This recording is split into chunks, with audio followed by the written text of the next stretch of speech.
제가 지난 주간에 만난 캄보디아 학생들, 그들에게 강의를 하면서 저 30여 년 전에 미국의 한 학교에서 초청장을 받고 미국을 가려고 할 때에도 그때만 해도 우리나라를 얼마나 무시했는지 미국이 말입니다. 분명히 미국 학교에서 초청장이 왔음에도 불구하고 그것을 인정하지 않고 통장에 500만 원 있어야 된다 해서 빌려서 넣어가지고 사진을 찍어서 그걸 가지고 미국 대사관을 찾아가서 인터뷰를 하게 됐거든요. 그런 얘기를 좀 하면서 여러분, 우리 한국이 이렇게 급속하게 변화되고 발전한 걸 부러워하지만 말고 여러분이 신앙을 바르게 하고 복음을 바르게 전하면 하나님께서 캄보디아도 여러분을 통해 복음화를 이루시며 복을 주실 것이라고 했어요. 그래서 제가 그때 미국에서 부럽다 하는 생각을 해본 적이 있었다고 말하자 갑자기 일치하게 학생들이 뭐라고 쏙 몸을 일으키면서 하는 거예요. 그래서 제가 통역관에게 지금 뭐라고 하는 거냐고 그러니까 지금 우리가 한국을 그렇게 부러워하고 있다고 그러는 거예요. 동료들, 이번에 와서 학교에서 공부하려고 했던 학생들 중에는 입국이 불어된 사람이 9명이나 됩니다. 공항에서 돌아간 거예요. 그들이 지불하는 한국 용안에도 한국 돈으로 120만 원이래요. 캄보디아에서는 결코 적지 않은 돈입니다. 그런데도 불구하고 코앞에까지 왔지만 당신은 이래서 안 돼 하면서 내보냈다는 거죠. 물론 최근에 우리가 동남아, 태국이나 베트남 같은 데서 그 계절 근로자들이 왔다가 많게는 몇십 명, 60명, 100명씩 없어져 버린 그것 때문에 갑자기 더 엄해졌을 거라고 이제 내가 설명을 했지만 어쨌거나 그들이 그렇게 부러워한 나라에 여러분이 살고 계시다는 말씀을 드리는 겁니다. 여러분, 이 시대의 대한민국 국민으로 이 땅에 사는 것을 행복하게 여기고 감사하고 계십니까? 꼭 그렇게 하시기 바랍니다. 이건 당연한 것이 아닙니다. 정말 아까 말씀을 드렸지만 제가 30여 년 전에 미국에 갔을 때만 해도 모든 게 아주 부러웠었습니다. 그런데 제가 거기서 우리나라에도 이런 게 있었으면 했던 게 지금 우리나라에 다 있습니다. 제가 몇 달 전에 서울 마곡지구에 가서 제 딸이 다니는 이대 병원에서 건강검진할 때 거기에 한 호텔을 이제 큰 사이가 예약을 해줘서 가서 살면서 어디서 많이 본 것 같은 이게 뭐였지? 하고 생각해 보니까 제가 미국에서 그렇게 부러워했던 환경이 거기에 그렇게 다 되어 있더라고요. 공원에 물줄기가 싹 흐르도록 만들어놨고 강아지를 끌고 나와서 산책하는 사람들, 달리기를 하는 사람들, 자전거를 타는 사람들, 몇 명씩 도란도란 얘기하면서 운동하는 사람들. 이야, 이게 정말 그렇게 부러웠던 그 모습이 우리나라에도 있구나. 우리도 그렇죠? 우리가 지금 살고 있는 이 앞에 호수공원만 해도 얼마나 많이 꾸며놨는지 몰라요. 이걸 여러분 누리시기를 바라고 이것으로 인해서 감사하시기를 바랍니다.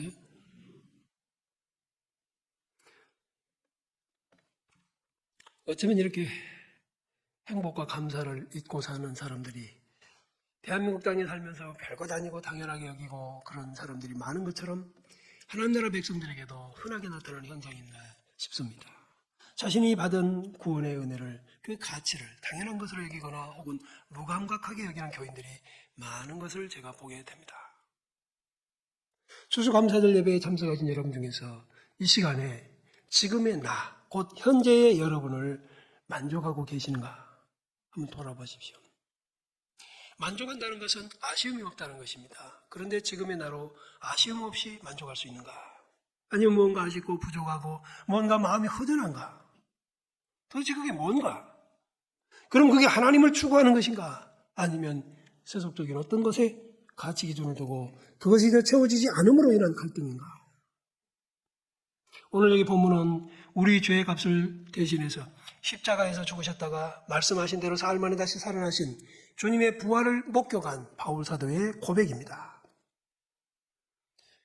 이전에 자신이 행했던 모든 것들을 고백하고 있습니다. 오늘의 내가 어떻게 된 것인가? 이 모든 것이 다 하나님의 은혜다 하는데 이 본문에 보면 나의 나라는 단어가 몇 번씩 나옵니다. 그럼에도 불구하고 그는 그것이 하나도 자기를 자랑하거나 자기를 높이거나 하는 게 아니라 하나님의 은혜 앞에서의 자기를 보여주고 있습니다.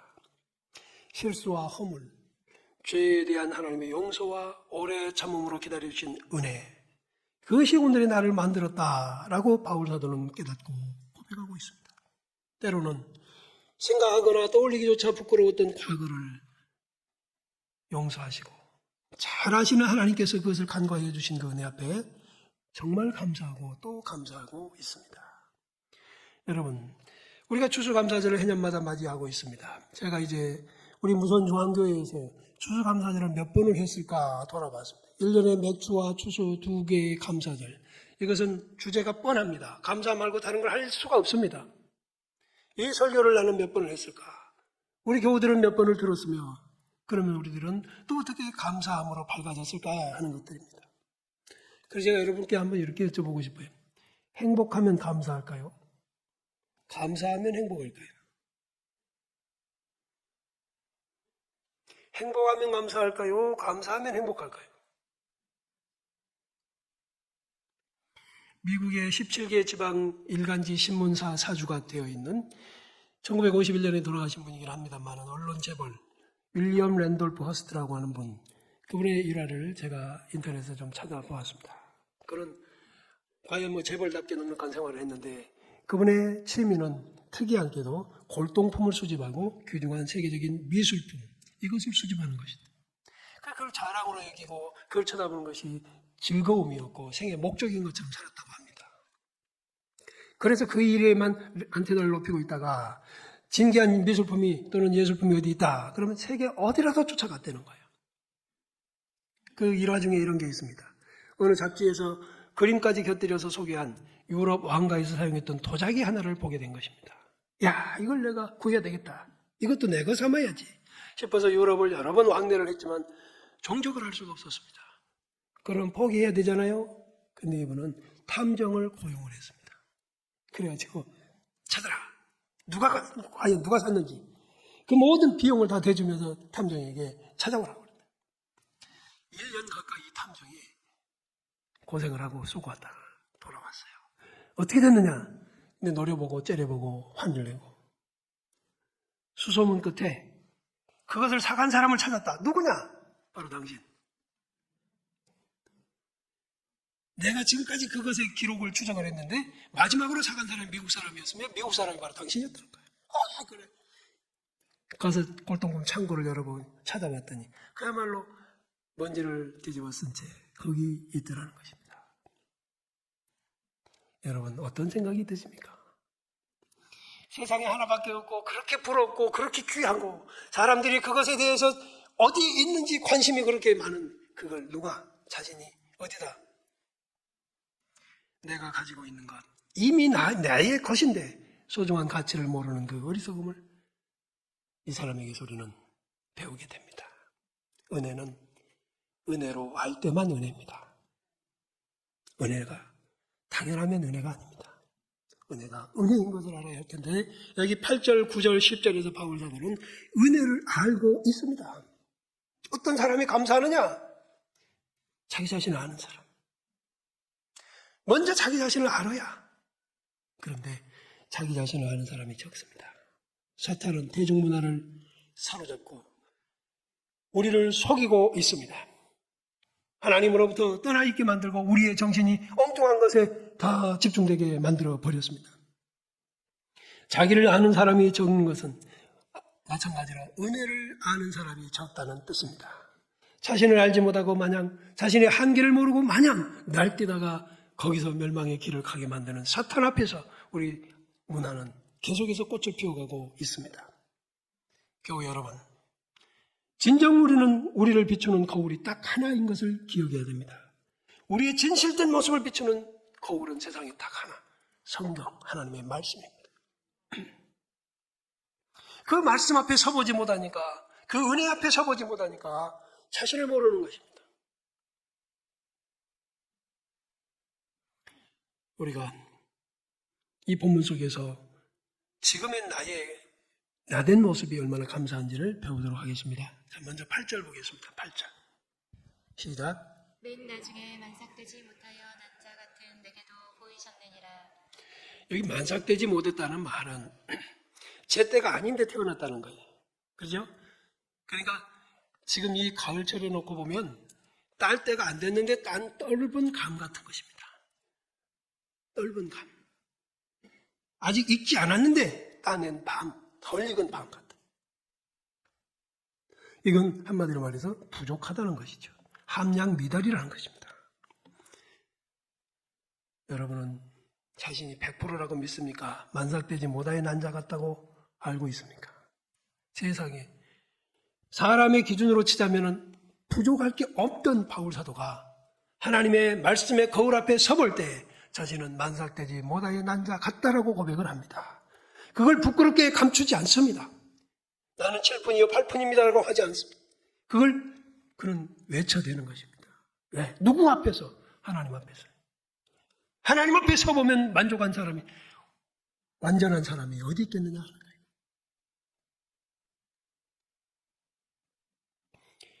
바울 사도는 예수님을 믿는 모든 사람들을 잡아다가 감옥에 가두는 목적으로 삼고 살았던 한때가 있었습니다. 다메섹까지 도망가 있는, 저 다마스커스까지 도망가 있는 그 사람들까지 잡아오려는 열심, 지나친 열심을 가지고 갔을 때 부활하신 주께서 그를 만났습니다. 바울이 목적하고 가는 길을 가로막고 서서 그분이 말씀하시는 것이지요. 사울아 사울아 네가 왜 나를 핍박하느냐. 그때에 누굽니까 당신은? 나는 네가 핍박하는 예수다. 바로 그 순간이 바울의 길이, 삶이 달라지는 것입니다. 그동안에 자기가 하는 모든 것이 가장 야무진 것이고 가장 똑똑한 것이고 가장 옳은 것인 줄 알았는데 그 기준이 다 무너져 버린 것이 그 순간입니다. 교회 여러분, 지금 우리들도 가진 나름의 목적지가 있고 나름의 방법이 있고 나름의 자신의 가치 평가의 기준이 있습니다. 그러나 하나님 앞에 서볼 때에 이것이 아니라는 거예요. 그것이 바로 은혜라는 거예요. 나를 잘못된 길을 막아주시는 게 은혜고, 아멘. 내가 힘들어서 하고 있는 열정을 그게 잘못된 거라고 방향을 바꿔주시는 은혜를 받았다면 우리는 진짜 그게 행복한 사람인 거예요. 여기 계신 여러분, 원한 대로 사는 게 인생이 아니라 하나님의 뜻대로 사는 게 인생인 줄 아시기를 바랍니다. 바울 사도가 바로 자기 원하는 대로 살려고 했으나 하나님께서는 그것이 멸망의 길이라는 사실을 아시고 그것이 헛된 것이고 부끄러운 것이라는 것이고 이제는 그만하라고 막아주신 줄로 믿습니다.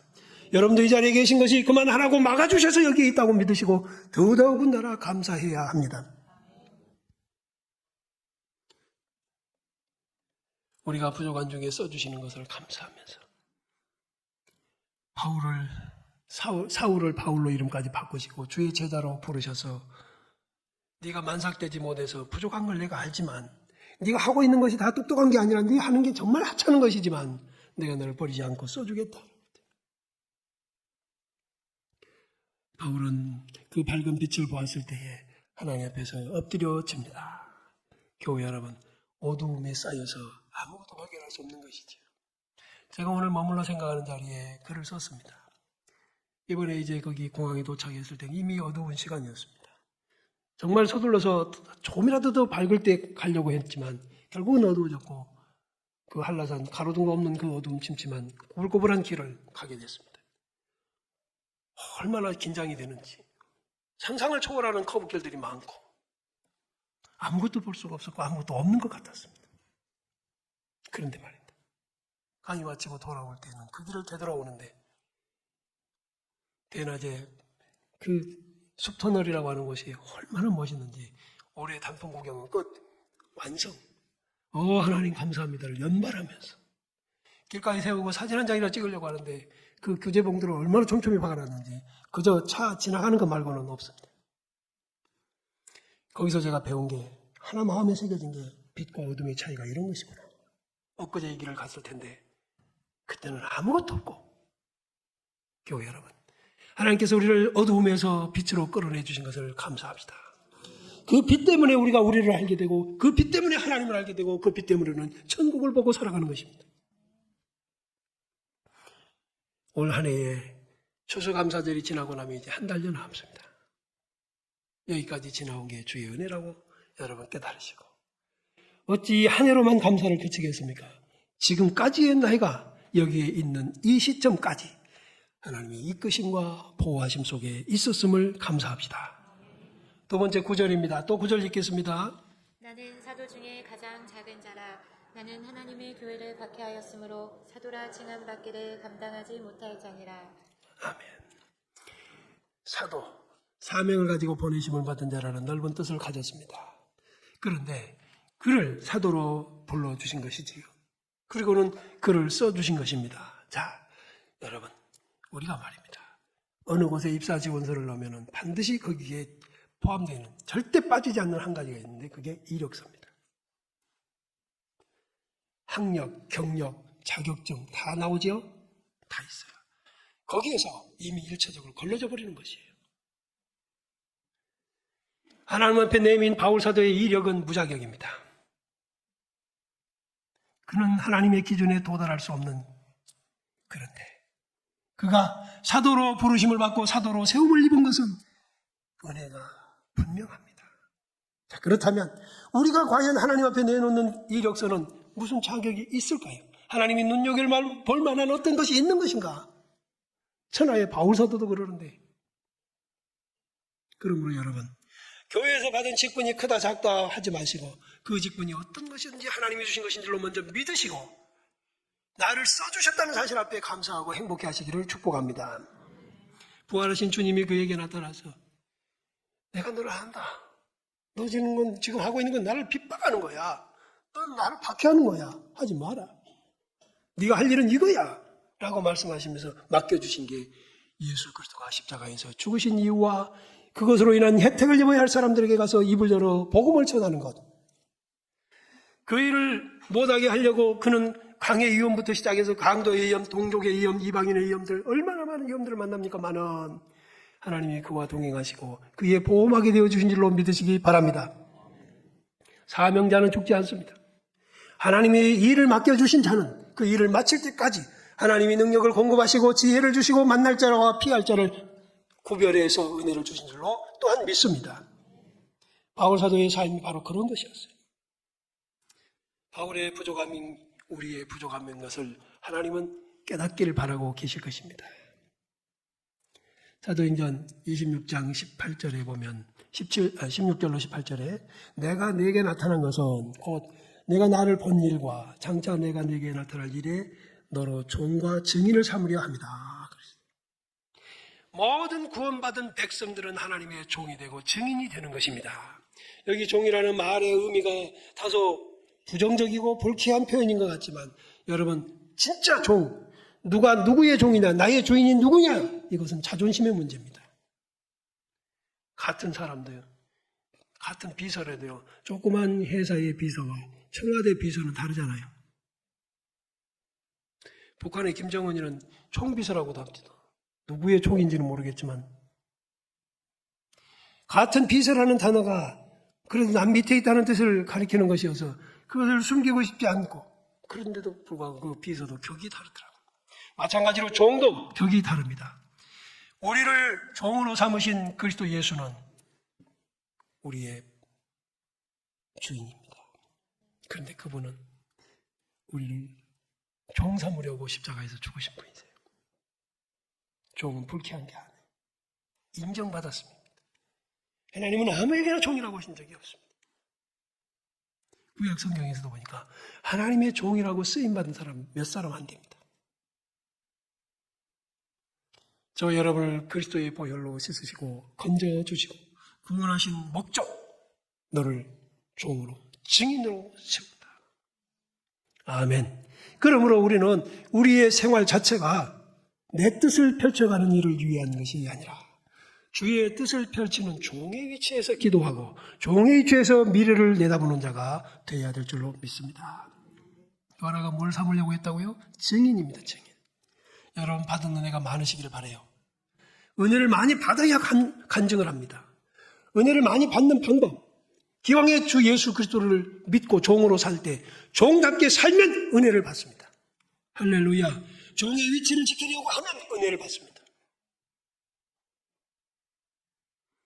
우리가 연이어 계속 요셉에 대해서 공부를 했었는데, 말씀을 들었는데, 요셉 보십시오. 종의 위치에 있습니다. 유혹을 받아도 종의 위치에서 그것을 물리쳤습니다. 하나님의 백성답게 정결함, 순결함을 유지하기 위해서 그 위기에 순간에도 그는 정결함을 지킵니다. 그게 종이에요. 그 은혜를 받으니까 그는 자연히 증인이 됩니다. 이런 사람이 어디 있느냐고. 요셉이 하나님을 다 믿으라고. 우리가 쓰임이 된 것 자체, 이것이 은혜인데. 자, 10절 또 읽겠습니다. 그러나 내가 나 된 것은 하나님의 은혜로 된 것이니 내게 주신 그의 은혜가 헛되지 아니하여 내가 모든 사도보다 더 많이 수고하였으나 내가 한 것이 아니요 오직 나와 함께 하신 하나님의 은혜로라. 아멘. 얼마나 아름다운 고백인가요? 내가 모든 사도, 곧 예수님이 직접 부르셔서 3년 동안 데려다니며 훈련하신 그 사도들에 비하면 나는 참 부족하지만, 그런데 주께서 나를 부활하신 후에 만나주시고 맡기신 일, 그 일들을 내가 할 때 보니 그 모든 사도보다 더 많이 수고했다. 그런데 더 많이 수고했다고 이것도 했고 저것도 했다고 비교하고 자기를 높이는 것이 아니라 그 수고는 내가 한 것이 아니요 나와 함께 하신 하나님의 은혜였다. 아멘. 다시 말하면 은혜가 나를 수고하게 한다 그런 말이에요. 하나님이 나 같은 것을 귀히 여기시고 나 같은 것에게 구원의 은혜를 주신 것을 알면 알수록 우리는 복음을 위해 수종될 수밖에 없다. 여기 계신 우리 교회 여러분, 인생의 목표 무엇입니까? 무엇을 위해 사십니까? 여러분의 자녀들은 어떻게 되기를 바라십니까?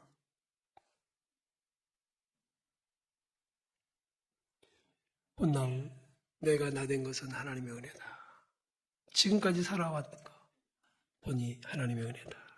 심지어는 과거의 실수조차 알지 못해서 그렇게 집착했던 것조차도 하나님이 때가 되면 끊어내게 하시고 그만하게 하시고 방향을 바꾸게 하신 모든 것, 그래서 지금 여기 있는 나, 이게 바로 은혜다라고 말할 수 있는. 내가 나 됐다 이 말은 내가 지금의 나다, 이것은 예수님을 믿고 난 후에 내 삶 자체가 전체가 항상 하나님의 은혜였다 그런 뜻입니다. 바울 사도는 질병의 고통 중에서도 그것을 감당하기 충분한 하나님의 은혜를 고백했습니다. 고린도후서 12장에 보니까 그 육체의 가시 좀 제거해달라고 3번을 기도를 하는데 내 은혜가 네게 족하다. 이는 내 능력이 네 약한 데서 온전해진다. 무슨 말인가 하면 네가 온전해가지고 네가 강해져서 그 능력을 행하면 어느 정도 너에게서 뭔가가 나온 것처럼 보이겠지만 네가 그렇게 약한, 그럼에도 불구하고 이 강한 능력이 나오는 것은 너는 아무것도 아니고 오직 하나님의 은혜만이 이렇게 된다. 그것이 온전해진 거예요. 그게. 할렐루야. 교회 여러분, 우리는 정말 다양한 모습이 있습니다. 정말로 여러 가지 면에서 다양한 각도에서 사람을 측정할 수 있습니다. 배움으로도 소유로도 학문으로도 뭐 어떤 것으로든 우리는 다 측정할 방법이 있지만 그 모든 것이 우리를 분류하고 세상에서 질서를 세우는 체계에 쓰일 뿐 사실은 하나님 앞에서는 아무것도 아닙니다. 그저 하나님의 은혜만이 우리를 온전케 한다. 우리가 약한 줄 아시고 소열상 저 밑바닥에서 가까운 우리지만 하나님께서 우리를 외면하지 않으시고 써주시고 은혜에 대한 감격이 사명을 감당하는 수고를 더 하게 만듭니다. 탁월한 수고는 자신이 한 것이 아니라 그 수고를 하게 하신 하나님의 은혜의 작품이라는 거예요. 우리도 그런 깨달음을 가집시다. 내가 한 게 아니라 하나님의 은혜였다. 제가 그 학생들을 가르치면서 그런 생각을 했습니다. 하나님, 정말 감사합니다. 이들이 이렇게 반응을 하고 깨우치고 결심하고 마지막 날에는 9시 반에 끝나야 되는데 10시가 됐는데도 계속해서 질문하면서 밤이 새도록 좋으니까 공부하자는 거예요. 나는 어쩌라고. 그런데 여러분, 그렇게 명쾌하게 가르칠 수 있는 지혜를 주신 것 정말 감사하면서 마른 막대기 같지만 사용해 주신 주님 앞에 감사합니다. 거기서 내가 니들보다 나아가 아니라 너희 그 캄보디아 나라를 위해 하나님이 나를 써주신 것을 감사하고 그런 마음이에요. 여기 교회 여러분, 우리는 인생의 주인이 하나님입니다. 그러므로 우리의 어떤 것을 표현하려면 주어 하나님을 꼭 잊지 말아야 합니다. 하나님으로부터 출발해야 한다. 하나님으로부터. 바울 사도의 고백이 바로 그런 것들입니다. 내가 만상되지 못한 거 안다. 그런데 하나님이 써주셨다. 내가 나 된 것이 하나님의 은혜다. 우리가 부족하고 부족함이 있지만 그래서 하나님은 우리를 고난을 통해 성숙하게 하고 아름다운 미래를 위한 훈련을 시키는 것입니다. 지금 여기 교우들도 여기서가 우리의 인생의 종말이 아니라 종지부를 찍는 순간이 아니라 앞으로도 계속해서 진행 과정이 있을 줄로 믿습니다. 이 모든 곳에서 우리가 그때는 막 절벽 낭떠러지 앞에 서는 것 같지만 하나님은 그 앞에서 우리를 담력을 키우고 하나님을 절대적으로 경험할 수 있는 기회로 주신 줄로 믿으시기를 바랍니다. 우리의 삶은 언제나 진행형이며 우리의 삶은 언제나 선하신 하나님 앞에 있으니 미래가 선하고 밝을 줄로 믿습니다. 미래를 향해 진행 중이라는 이 의미 속에서 우리는 오늘 하루 순간순간을 하나님 앞에 어떻게 순종하고 신실하게 겸손하게 훈련을 받아야 될지 배워야 돼요. 여러분, 괴롭히는 사람 있으면 인격에 대해 훈련받는다고 생각하십시오. 이번에 그 학생들이 질문을 하나 하겠다는 거예요. 한 200명쯤 모인 교회의 목사님이래요. 그 질문 하라고 그랬어요. 나한테 뭐라고 자기 계속 말하고 이제 통역관이 이제 그제서 얘기를 하는 거예요. 내가 섬기는 교회는 괴롭히는 사람 없느냐고. 힘들게 하는 사람 없느냐고. 그래서 내가 되물었어요. 있겠냐 없겠냐. 여러분, 없으면 안 돼요. 물론 지금 우리 무슨 관계는 없어요. 진짜예요. 혹시 찔리는 분 있으면 이따가 와서 잘못했다 그러면 돼요. 근데 정말 여러분 감사해요. 지금 저는 정말 마음 놓고 편안한 설교를 합니다. 근데 과거에 저는 엄청나게 시련을 많이 겪은 거 여러분 다 아시죠? 근데 그것 때문에 제가 얼마나 많이 성장을 했는가 몰라요. 그것 때문에 저는 법에 대한 공부를 하게 되고 그것 때문에 더 신중한 선택과 판단을 하게 되고 그렇게 하게 하시더라고요. 그렇다면 지금 여러분도요, 저 사람은 없애면 좋겠다. 자, 그래서 이제 그들에게 역질문한 거예요. 그러면 그 일에 대해서 여러분 어떻게 기도하느냐? 하나님께 어떻게 기도하느냐? 없애달라고? 그 기도하면 여러분 없애버릴 거다 그러세요. 그런 기도하는 게 아니다. 왜 주셨을까? 하나님이 왜 주셨을까요? 여러분도 마찬가지죠. 직장 동료들 중에요 그런 사람이 있거든요. 꼭 있어요. 그것은 나를 위한 거예요. 왜 주셨냐고 물어보세요. 우리의 부족한 부분을 잡고 쓰리고 아프게 문질러서 그것을 단련시켜 주시는 거예요. 그럼 해결하는 방법, 그를 사랑하게 해달라고 기도하는 거예요. 그도 불쌍한 사람이에요. 정말 우리 모든 인생은 다 슬픔이 한 조각 되는 있으니까. 그에게 다가가 보면 그도 얼마나 슬픈, 얼마나 힘든 있어요. 위에서 기도하시라고. 그래서 우리는요, 훈련소에 입소에 있는 훈련생들입니다. 깨달으시죠? 이스라엘 사람 모두가 가장 위대한 지도자를 뽑으라 그러면 쉽게 뽑아내는 사람이 모세입니다. 모세. 그런데 모세는 하루아침에 된 게 아닙니다. 40년 동안의 세속적인 학문을 배웠다 그런다면 또한 미디안 광야에서 40년 동안 리더십을 배우게 되는데 그 80년의 세월을 지난 후에 그는 이스라엘의 지도자가 되는 거예요. 요셉도 종살이 옥살이 거쳐야 됐습니다. 우리 같으면 안 했으면 좋겠는데 일치월장 했으면 좋겠고 양탄자 깔린 길만 갔으면 좋겠는데 하나님은 그렇게 하지 않으세요. 종살이를 통해서 가장 하급 민족 사람들을 만나게 하고 옥살이를 통해서 가장 고위층을 만나게 하셨어요. 그런 애국 문화를 완전히 이해를 하고 즉위하자마자 총리 대신이 되자마자 즉시 그 나라를 장악해서 미래 7년 또다시 7년을 준비하게 하신 것입니다. 여러분, 까닭없는 고난은 없습니다. 까닭없는 고난은 없습니다. 여러분을 다루려고 갖다 놓은 옆에 사람 까닭없이 미워하지 마시고 하나님 앞에서 그를 통해 인격 성숙과 신앙의 성장을 이루시기를 축복합니다. 그렇게 만들어져야 하나님 우리를 쓰세요. 욥에게 닥친 불행은 두려울 정도로 무서운 것입니다.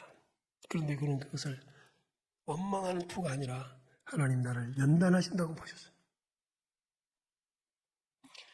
훈련 없는 미래는 없습니다. 훈련받지 않은 지도자는 없습니다. 여러분 아시잖아요. 군대에서 일반 병으로 그냥 있는 그런 훈련소와 그냥 장교가 될 그런 훈련소는 차원이 다르다. 지난 한 해 동안 그리고 지난 우리의 모든 인생살이에서 하나님의 이끄심과 인도하심이 여기까지 왔습니다. 전도서 7장 13절 14절 저는 참 좋아하는 말씀인데요. 하나님께서 행하시는 일을 보라. 하나님께서 굽게 하신 것을 누가 능히 곧게 하겠느냐. 형통한 날에는 기뻐하고 곤고한 날에는 되돌아보아라. 이 두 가지를 하나님이 병행하게 하사 사람이 그의 장래일을 능히 헤아려 알지 못하게 하셨느니라. 제가 청년 때에 이런 말씀이 눈에 쏙쏙 들어왔어요.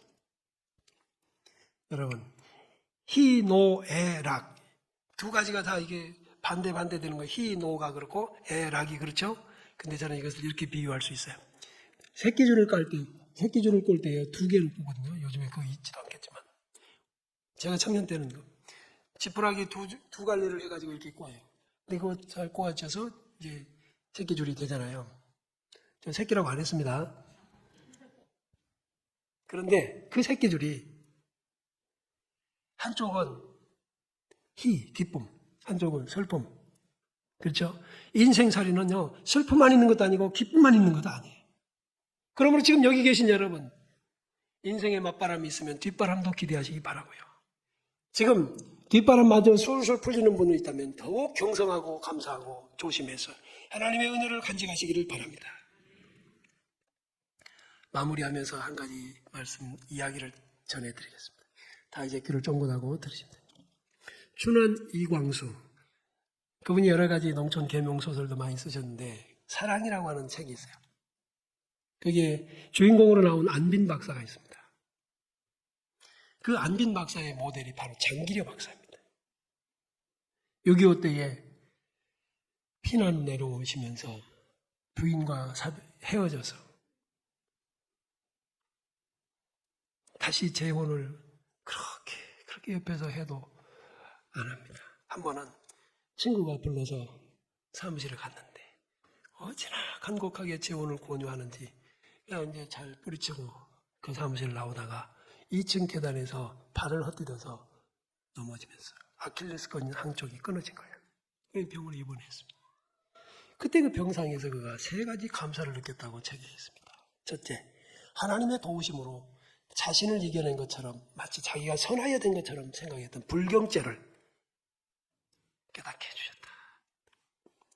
내가 돼서 지금까지 지조를 지켜온 거야. 그러냐, 헤어질 때 북한에서 자기가 먼저 버스 타고 내려오고 그리고 가족들은 오다가 이제 만나기로 했는데 그때 배웅 나왔던 둘째 아들하고 둘이 버스를 타게 됩니다. 그리고는 버스가 지나는 과정에서 자기 부인이 거기 지나가는 걸 보게 돼요. 아들이 막 불러요. 엄마 차를 좀 세우자고. 그런데 그때 버스 안에는 급한 환자가 있었어요. 이 환자를 두고 어떻게 내가 내 아내를 위해 버스를 세우겠냐 해서 지나친 거예요. 나중에 만나게 될 거라고. 그 길로 못 만난 거예요. 그래서 남한에 와가지고 부산에서 보건병원 세워가지고 사시면서 자기 아내를 그리워하면서 평생을 홀로 사신 거예요. 그 내용을 너무나 잘 아니까 친구가 불러서 이렇게 좋은 상대가 있으니까 재혼하라고. 남북한이 이렇게 됐는데 어떻게 그럴 수 있느냐고. 심지어는 그동안에요. 그분이 얼마나 유명한 분인지 여러분 아시는 분 다 아실 거예요. 그래서 정부에서요. 북한 그 남북 만남이 있었잖아요. 그때 우선권을 드리는데도 안 한다고 했어요. 더 간절한 분도 계실 텐데 내가 어떻게 내 순서가 안 됐는데 그렇게 할 수 있느냐고 안 만난 거예요. 그럴 정도로 했던 분.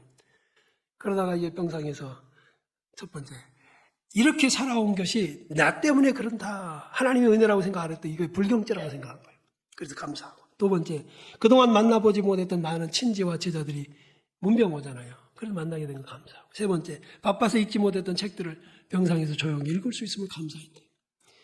근데 놀라운 건 그 고령에도 아킬레스건 수술이 잘 돼가지고 테니스도 다 치고 살았대. 감사가 뭐냐면요. 재수 없어. 이게 아닙니다. 재수 없이 된 모든 것 속에 감춰진 하나님의 선하심을 깨닫는 것입니다. 할렐루야. 감사해요. 이게 왜 안 됐어? 안 넘어질 수도 있는데 왜 넘어졌어? 재수 없어가 아니라 재수 없어 속에 감춰진 하나님의 은혜가 있다. 나는 나를 포기해도 하나님은 나를 포기하지 않습니다.